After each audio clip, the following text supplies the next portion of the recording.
भले ही यह आंकड़ा देखकर आपको ये नाराजगी हो कि 33 रुपए का तेल आपको 90 से 100 रुपए में क्यों मिल रहा है, लेकिन एक सच ये भी है कि मुनाफे से होने वाली आमदनी का इस्तेमाल सरकार आप ही के लिए करती है, चाहे वो इंफ्रास्ट्रक्चर हो या फिर विकास के दूसरे काम हो या सोशल सेक्टर के काम हो।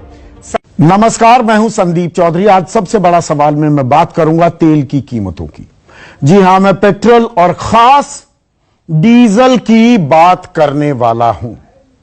इस संकट काल में, कोरोना के इस संक्रमण काल में आत्मनिर्भर भारत की बात की जा रही है और ऐसा लगता है कि आत्मनिर्भर भारत की बिना जो नींव है ना, वो दरअसल पेट्रोल और डीजल की कीमतों पर ही तय की जाएगी। आत्मनिर्भर भारत बनाने के इस सपने में सबसे ज्यादा विकास, जी हां, सबसे ज्यादा विकास पेट्रोल और डीजल की कीमतों का हो रहा है। 20 दिन, पिछले 20 दिन से लगातार बिना नागा दाम बढ़ाए जा रहे हैं डीजल के। हर रोज दाम बढ़ रहे हैं।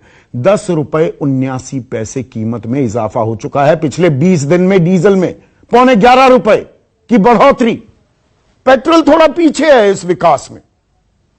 पेट्रोल 19 दिन बढ़ाया गया है। बीच में एक दिन रहम कर दिया था हम लोगों पर, दया आ गई थी आम आदमी पर, तेल कंपनियों को भी, सरकारों को भी।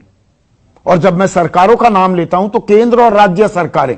अब ये जो कहा जाता है ना, एक जुमला गढ़ा जा रहा है कि नहीं, मार्केट डिटरमिन्ड है, बाजार तय करता है कीमतें, हम क्या करें, सरकार के हाथ में नहीं है। मैं इस झूठ की भी पोल खोलने वाला हूं, इसलिए सरकारों का भी नाम ले रहा हूं। तेल कंपनियां और सरकारें इसमें मिली हुई हैं, जो डाका डाल रही हैं हमारी जेब पर।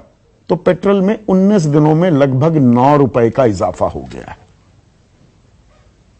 और यह तब हो रहा है जब अंतर्राष्ट्रीय बाजार में कच्चे तेल की कीमतों में कोई ऐसी आग नहीं लगी हुई। पिछले 24 घंटे में तो 5% कीमतें गिरी हैं। $40 पर बैरल के करीब कच्चे तेल की कीमतें हैं। फिर भी बेतहाशा दाम बढ़ते जा रहे हैं। और यह उस सरकार में हो रहा है जिसने विपक्ष में रहते यह नारा बुलंद किया था कि बहुत हुई पेट्रोल डीजल की मार, अब की बार मोदी सरकार। कोई बताने के लिए भी, कोई सामने आकर बता भी नहीं रहा कि ये बढ़ क्यों रहे हैं, इतनी कीमतें क्यों बढ़ रही हैं। बस कोई एक्साइज बढ़ा देता है, राज्य वैट बढ़ा देते हैं, तेल कंपनियां अपना मार्जिन वो कमाना चाहती हैं। और इसका असर क्या होता है? देखिए, डीजल इतिहास में पहली बार पेट्रोल से महंगा हो गया है। पहली बार 80 रुपए पार कर गया है डीजल।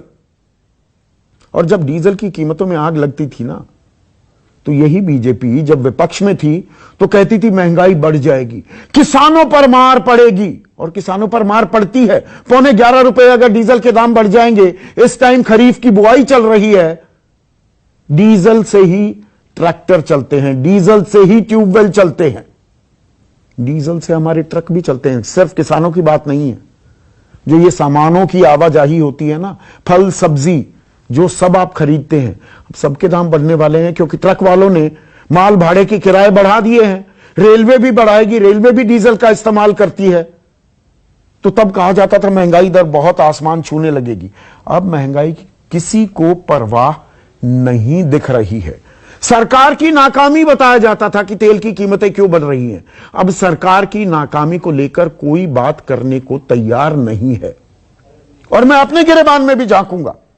अखबारों में भी 20 दिनों में 1 या 2 दिन पहले पन्ने पर यह खबर छपी।